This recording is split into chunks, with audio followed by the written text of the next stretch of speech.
नमस्कार, आप देख रहे हैं न्यूज 24। आपके साथ मैं हूं रवि ठाकुर। महाराष्ट्र में वैसे तो 288 विधानसभा सीटें हैं और बहुमत का आंकड़ा 145 होता है, लेकिन महत्वपूर्ण है 62 सीटें। जी हां, हम बात विदर्भ की कर रहे हैं, जहां की 62 सीटों में ही सत्ता की चाबी छुपी हुई है। और यह इलाका भी महाराष्ट्र के अन्य इलाकों से अलग है। यहां राष्ट्रीय पार्टियों की चलती है, यानी कांग्रेस और बीजेपी के बीच मुख्य मुकाबला होता है। पिछले कई चुनावों में यही देखने को भी मिला है।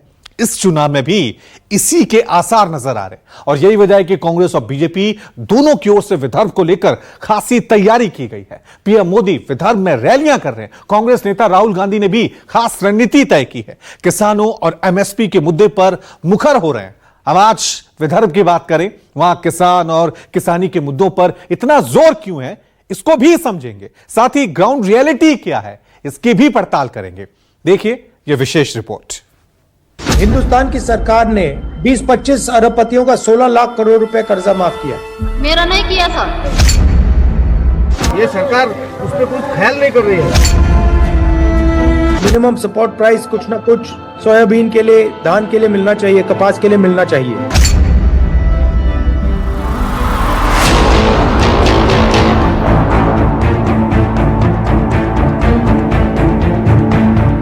कांग्रेस ने दशकों तक महाराष्ट्र और खासकर विदर्भ और मराठवाड़ के विकास का दम घोंटने वाला का काम किया। नीला है, लाल है, हमें कोई फर्क नहीं पड़ता।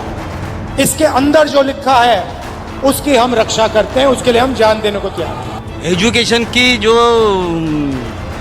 पोजीशन है वो खराब है। लोकसभा में देखा ना आप, इस बार नहीं आएंगे। अलग अलग चेहरे लाई नहीं है, वही कैंडिडेट महायुति ने भी रिपीट किए। बीजेपी सरकार ने भी नहीं किया और कांग्रेस सरकार ने भी नहीं किया। महाराष्ट्र की सत्ता का द्वार विदर्भ से किसकी नैया पार।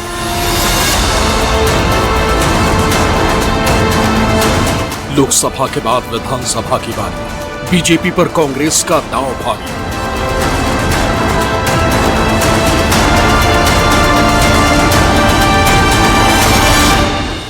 दो 288 में 62 की बड़ी खाई, जो जीतेगा बनेगा बड़ा भाई।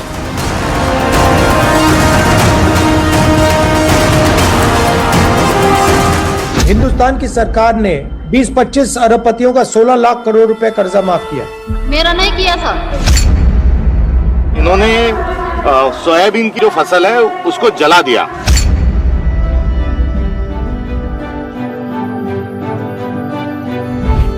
मिनिमम सपोर्ट प्राइस कुछ न कुछ सोयाबीन के लिए, धान के लिए मिलना चाहिए, कपास के लिए मिलना चाहिए। हम बच्चों को क्या खिलाएंगे, क्या पिलाएंगे और क्या करेंगे, बहुत भारी समस्या में है। ये सरकार उस पर कुछ ख्याल नहीं कर रही है। महाराष्ट्र में भी हमें किसानों का कर्जा माफ करना चाहिए। ये विदर्भ का रण है, जिसमें नागपुर, अमरावती, चंद्रपुर, अकोला, वर्धा, बुल्ढाना, यवतमाल, भंडारा, गोंदिया, वाशिम और गढ़चिरौली जिले आते हैं। यहाँ लोकसभा की 10 और विधानसभा की 62 सीटें हैं और इन्हीं सीटों का सवाल है। सवाल सिर्फ सीटों का नहीं, किसानों को उपज का सही मूल्य मिले, चाहे कपास के किसान हो, सोयाबीन के किसान हो, प्याज के किसान हो। यहाँ किसानों और किसानी का मुद्दा हमेशा रहा है। समय बीतता जा रहा है, लेकिन किसानों की स्थिति सुधरने की जगह खराब होती जा रही है। यही वजह है कि नेता प्रतिपक्ष राहुल गांधी शिद्दत से किसानों का मुद्दा उठा रहे हैं। हम बच्चों को क्या खिलाएंगे, क्या पिलाएंगे और क्या करेंगे, बहुत भारी समस्या में है। सरकार ने एमएसपी का दाम जो है वो 4800 रुपए बताया है, लेकिन कोई एमएसपी से खरीद रहा नहीं है। मतलब कागज में लिखा हुआ है मगर सचमुच में होता नहीं है। होता नहीं है। ये सरकार उस पर कुछ ख्याल नहीं कर रही है। तो आपका कहना है कम से कम आपको सोयाबीन के लिए कम से कम दाम मिलना चाहिए। नमस्कार सर, मैं शेतकरी आत्महत्याग्रस्त की पत्नी हूँ। मेरे छोटे छोटे बच्चे हैं और इतनी महंगाई बढ़ गई है। इनके पति ने सुसाइड कर लिया था। इनको 3 बच्चे हैं और केवल 1 हेक्टर 2 एकड़ जमीन है और उसमें सबका परिवार का, बच्चों की पढ़ाई, गुजर बसर करना बहुत ही मुश्किल जा रहा है। दाम नहीं है और लागत मूल्य भी काफी ज्यादा है। तो सिंगल वुमेन को किसानी के करते हुए जीना बड़ा मुश्किल है। और इनके पति ने जो सुसाइड किया कर्ज के कारण किया? कर्ज के कारण किया। कितना कर्ज था? 3 लाख था। साहूकार का था या बैंक का था? नहीं, सरकार का। वो कर्ज आप पर अभी है या नहीं? है अब 3-3.5 लाख का, वो 7-8 लाख हो गया। ये कर्जा फेरना, वो बच्चे का पालन पोषण करना बहुत मुश्किल हो रही है। सवाल विदर्भ के विकास का भी है और इस मुद्दे पर पीएम नरेंद्र मोदी कांग्रेस को घेरते नजर आ रहे हैं। साथियों, कांग्रेस ने दशकों तक महाराष्ट्र और खासकर विदर्भ और मराठवाड़ के विकास का दम घोंटने वाला का काम किया है। इस क्षेत्र में सूखे की स्थिति, पानी का संकट एक दिन में पैदा नहीं हुआ है। कांग्रेस के रवैये के कारण यहां किसान गरीब होते गए, जहां उद्योगों से जुड़ी संभावनाएं सूखती चली गई, मराठवाड़ के लाखों युवाओं को पलायन करना पड़ा। आपको इस स्थिति से निकालने के लिए एनडीए सरकार प्रतिबद्ध है। महाराष्ट्र में 20 नवंबर को चुनाव होने, जिसके लिए चुनाव प्रचार चरम पर है। विदर्भ मुख्य फोकस में। इसके पीछे के राजनीतिक कारणों की बात करें तो जैसे दिल्ली की सत्ता का रास्ता लखनऊ यानी यूपी से होकर जाता है, वैसे महाराष्ट्र की सत्ता का रास्ता विदर्भ से होकर जाता है। 288 सीटों वाली महाराष्ट्र विधानसभा में विदर्भ से 62 विधायक आते हैं और यही तय करते हैं महाराष्ट्र में कौन राज करेगा। विदर्भ लंबे समय तक कांग्रेस का गढ़ रहा है और विदर्भ के पास हमेशा महाराष्ट्र के सत्ता की चाबी रही है। जब इंदिरा गांधी थी तभी से विदर्भ की चर्चा है। 1990 तक विदर्भ पर कांग्रेस की पकड़ काफी मजबूत थी, लेकिन जैसे जैसे वहां पर बीजेपी की पकड़ मजबूत होती गई, कांग्रेस की पकड़ ढीली पड़ती गई। विदर्भ में ही नागपुर आता है और नागपुर में आरएसएस का मुख्यालय है। बताया जाता है कि जो बीजेपी की नीतियां हैं वो आरएसएस के मुख्यालय से तय होती हैं। यही कारण है कि सीट को लेकर दोनों ही दल, चाहे कांग्रेस हो या बीजेपी, एग्रेसिव मोड में हैं। विदर्भ महाराष्ट्र का वो इलाका है जहां दो राष्ट्रीय पार्टियों यानी कांग्रेस और बीजेपी का जोर है। यहाँ स्थानीय पार्टियों का ज्यादा प्रभाव नहीं दिखता है। यही वजह है कि कांग्रेस और बीजेपी ने विदर्भ को लेकर खास तैयारी कर रखी है। कांग्रेस पार्टी सरकार बनाने के लिए विकास पर नहीं, बंटवारे पर भरोसा करती है। कांग्रेस दलितों, पिछड़ों, आदिवासियों को आगे बढ़ने से रोकती है ताकि सत्ता पर पीढ़ी दर पीढ़ी इनका कब्जा बना रहे। कांग्रेस और बीजेपी दोनों के आला कमान की नजर विदर्भ पर है। दोनों के बड़े नेताओं के दौरे विदर्भ में हो रहे हैं। पीएम नरेंद्र मोदी रैली कर चुके हैं तो कांग्रेस नेता राहुल गांधी नंदुरबार में संविधान की ताकत का एहसास दिला चुके हैं। संविधान उनके लिए खाली है क्योंकि उन्होंने ये संविधान जिंदगी में पढ़ा नहीं है। उनको कोई आइडिया नहीं कि इस किताब के अंदर क्या लिखा हुआ है। इसीलिए प्रधानमंत्री जी के लिए यह संविधान खाली है। वो कहते हैं कि लाल रंग का संविधान राहुल गांधी दिखाता है। देखिए इस पर क्या रंग है, नीला है, लाल है, हमें कोई फर्क नहीं पड़ता। इसके अंदर जो लिखा है उसकी हम रक्षा करते हैं, उसके लिए हम जान देने को तैयार हैं। चुनाव के दौरान नहीं, चुनावों के पहले भी विदर्भ को लेकर पीएम नरेंद्र मोदी ने जहां सरकारी खजाना खोला, वहीं नेता प्रतिपक्ष राहुल गांधी ने केंद्र की नीतियों पर सवाल उठाए और कहा कि ये अरबपतियों की हितैषी सरकार है। उनका 16 लाख करोड़ का कर्जा माफ किया, लेकिन किसानों का नहीं। महाराष्ट्र में देश के सबसे बड़े कंटेनर पोर्ट वधावन पोर्ट की नींव रखी गई है। महाराष्ट्र के इतिहास में इतनी तेज गति से, इतने बड़े स्केल पर अलग अलग क्षेत्रों में कभी भी विकास नहीं हुआ। हिंदुस्तान की सरकार ने 20-25 अरबपतियों का 16 लाख करोड़ रुपए कर्जा माफ किया है। मेरा नहीं किया सर। आपका 1 रुपया भी नहीं किया, मगर उनका मतलब नहीं। लाखों करोड़ रुपए कर दिया है। अरबपतियों का कर्जा माफ हो सकता है तो फिर किसानों का भी होना चाहिए। हमें लगता है कि महाराष्ट्र में भी हमें किसानों का कर्जा माफ करना चाहिए और ये हम करने जा रहे हैं। अगर हमारी सरकार आएगी तो हम आपका कर्जा माफ करेंगे 3 लाख रुपए तक। पीएम नरेंद्र मोदी और कांग्रेस नेता राहुल गांधी का विदर्भ को लेकर इतना जोर क्यों, इसको आंकड़ों से समझते हैं। कैसे जो दल विदर्भ जीतता है वो महाराष्ट्र में बड़े भाई की भूमिका में आता है। 2014 यानी 10 साल पहले का विधानसभा चुनाव बीजेपी विदर्भ की 62 में से 44 जीती, जिससे महाराष्ट्र में पार्टी की ताकत बढ़ी और देवेंद्र फडणवीस के हाथ में सत्ता आई और सरकार ने कार्यकाल पूरा किया।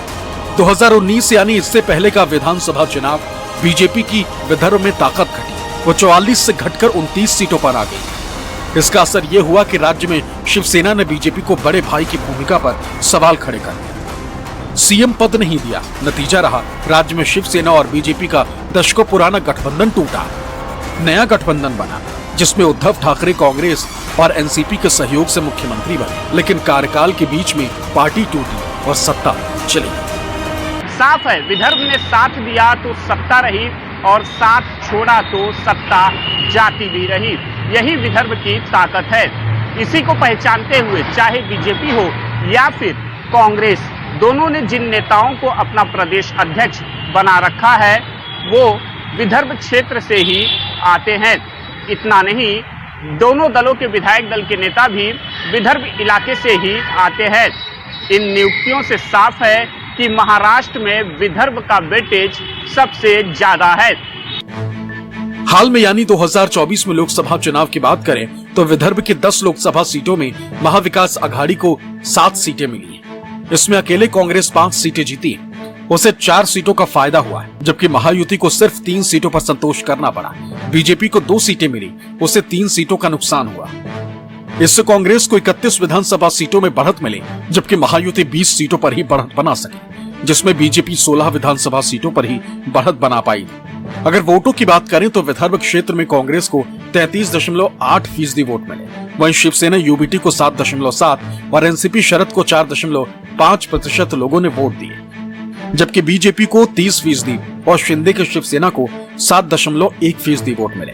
यानी विदर्भ क्षेत्र में कांग्रेस को बीजेपी से लगभग 4% ज्यादा वोट मिले। लोकसभा चुनाव के नतीजों से महाविकास आघाड़ी खासकर कांग्रेस उत्साहित है। उसे उम्मीद है लोकसभा की तरह विधानसभा चुनाव में भी विदर्भ का फैसला उसके पक्ष में होगा। वहीं महायुति यानी बीजेपी के साथ गठबंधन वाले मोर्चे ने लोकसभा चुनाव के बाद से ही पूरी ताकत लगा दी। विदर्भ को लेकर पीएम नरेंद्र मोदी ने कई बड़ी घोषणाएं की। उन्हें लगता है कि डबल इंजन की सरकार का फायदा महायुति को मिलेगा।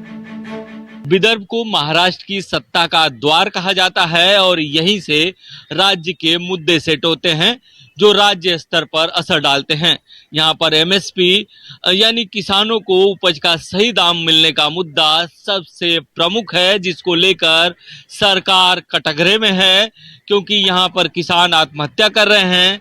सरकारी आंकड़ों को माने तो इसी साल जनवरी से सितंबर तक यहाँ पर 1933 किसानों ने आत्महत्या की है, जिसको लेकर सरकार कटघरे में है, क्योंकि सरकारी दावों की ये पोल खोल रहे हैं। इस पूरे इलाके की बात करें तो यहाँ पर सोयाबीन और कपास की मुख्य रूप से खेती होती है।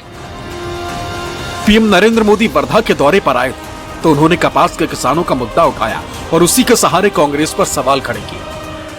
विदर्भ का ये इलाका ये हाई क्वालिटी कपास के उत्पादन का इतना बड़ा केंद्र रहा है, लेकिन दशकों तक कांग्रेस और बाद में महाआघाड़ी सरकार ने क्या किया?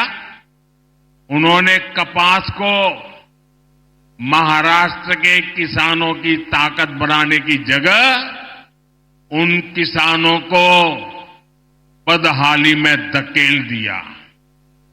ये लोग केवल किसानों के नाम पर राजनीति और भ्रष्टाचार करते रहे। इधर राहुल गांधी का विदर्भ दौरा विमान में तकनीकी गड़बड़ी की वजह से नहीं हो पाया, लेकिन वो किसानों से जुड़े और उन्होंने कांग्रेस की गारंटियों के बारे में बताया और कहा कि हमारी सरकार बनेगी तो हम MSP दिलाएं।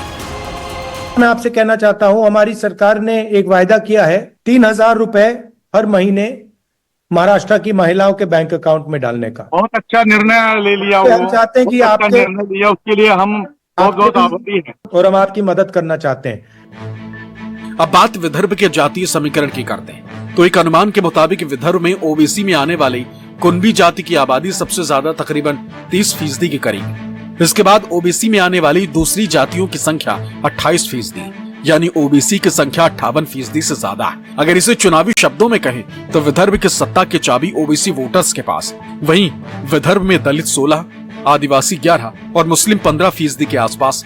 कुनबी और दूसरी OBC की जातियों में शामिल लोग ज्यादातर किसान हैं। खेती बाड़ी ही आजीविका का मुख्य साधन।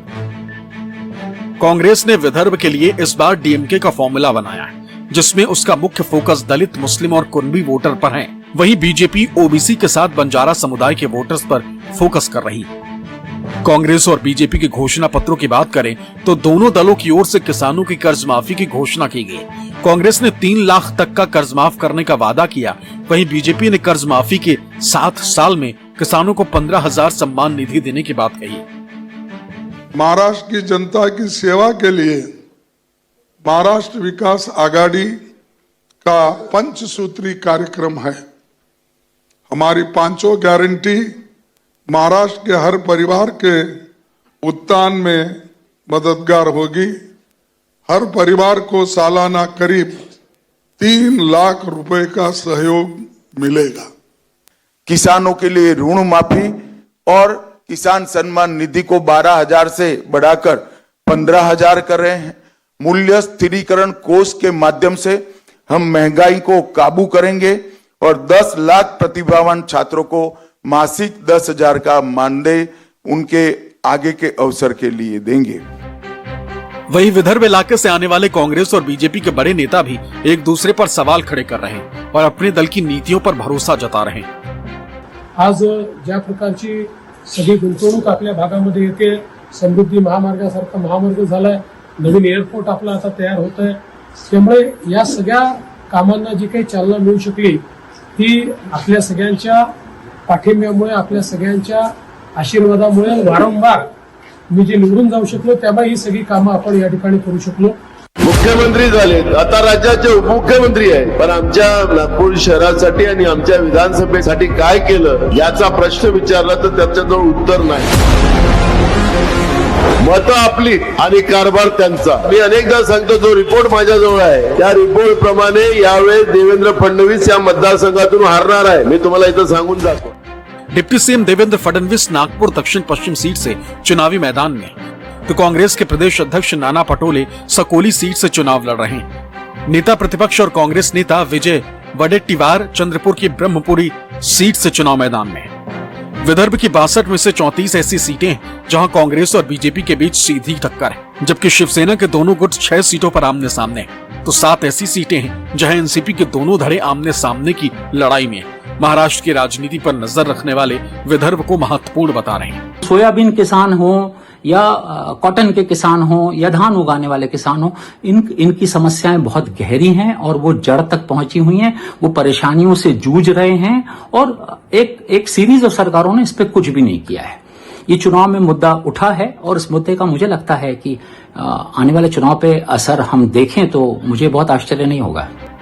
राजनीतिक गुणागणित के बीच विदर्भ के वोटर मुखर हैं। वो अपनी बात खुलकर रख रहे हैं। वोटिंग के समय उनके जहन में कौन से मुद्दे होंगे, इस पर भी बेबाकी से अपनी राय रख रहे हैं। कुछ चेंजेस आना चाहिए। टीवी में विदर्भ का कुछ नहीं बोलते। वर्धा की हमारी एक तो है पक्की, एजुकेशन की जो पोजीशन है वो खराब है। लोकसभा में देखा ना आपने, इस बार नहीं आएंगे। अलग अलग चेहरे लाई नहीं है, वही कैंडिडेट महायुति ने भी रिपीट किए। बीजेपी सरकार ने भी नहीं किया और कांग्रेस सरकार ने भी नहीं किया। महंगाई के ऊपर में मुद्दा है और जनता ये भी चाहती है कि महंगाई बढ़ चुकी है, लेकिन अभी महंगाई कम करने के लिए ये सरकार क्या करेंगी, वो सरकार क्या करेंगी, इसमें तो समय चला जाएगा। विदर्भ में क्या है, वो लोगों के पास है। लोगों जो लोग के ऊपर है, वो अब किसी को बोलना नहीं है, ये तो प्रचार करना है। वो पहली बात थी, अभी प्रचार करने की कोई दिक्कत नहीं, सबको समझता है टीवी देख के क्या करना है। भाई ऊपर वाले को छोड़ दो, ऊपर से अगर लगोगे तो मतदान नहीं कर सकते। यानी साफ है, विदर्भ जिधर जाएगा महाराष्ट्र भी उधर जाएगा। यानी 62 सीटों पर जीत दर्ज करने वाला महाराष्ट्र की सत्ता का सबसे बड़ा दावेदार होगा। और जिस तरह से लोकसभा चुनाव में कांग्रेस ने इस इलाके को साधा और समर्थन प्राप्त किया, उससे साफ है कि विधानसभा चुनाव में भी पार्टी अपना प्रदर्शन दोहरा सकती है। इसके लिए पार्टी आलाकमान से लेकर प्रदेश स्तर के नेताओं ने खास रणनीति तैयार कर रखी। वही बीजेपी ने विदर्भ पर वापसी का खाका खींचा है, लेकिन जनता कितना विश्वास करती है ये देखना होगा। Bureau report, news 24।